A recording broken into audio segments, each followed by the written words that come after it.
Hello friends, evening snacks માટે આપણે ઝટપટ બની જતી એવી ક્રિસ્પી અને ટેસ્ટી આ રેસીપી નાસ્તા માટે અને ખાસ કરીને પૌવામાંથી બનેલી આ વાનગી.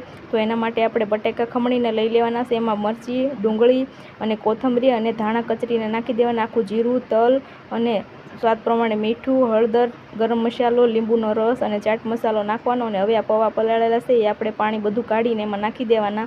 અને આ રીતનો લોટ બાંધવાનો, લોટ નહીં પણ આપણે ખાલી બધું ભેગું કરી લેવાનું. અને જે રીતને આપણે આલુ ટિક્કી બનાવતા હોઈએ છીએ એ રીતની આપણે એ શેપમાં આપણે એને આવી રીતે આલુ ટિક્કીની જેમ વાળી લેવાની છે. અને બધી આ રીતના મેં વાળી લીધી છે. અને જોઈ શકો છો 2 પ્રકારની વાળી છે. તેલ ગરમ થઈ ગયું છે. હવે આપણે આને તેલમાં તળી લેશું અને ઓછા તેલમાં તળવાની છે. અને હવે આ રીતના એને ફેરવતું રહેવાનું. 3-4 મિનિટ તળાશે એટલે સરસ એવો ક્રિસ્પી એનો કલર આવી જશે અને કલર ગોલ્ડન આવી જશે અને ક્રિસ્પી એવી ટિક્કી આપણી તૈયાર થઈ જાય છે. પૌવા બટેકાનો એકદમ અલગ અને યુનિક નાસ્તો ઝટપટ બની જાય અને ખાવામાં પણ ખૂબ જ મજા આવે. જો આ રેસીપી તમને ગમી હોય તો ચેનલને લાઈક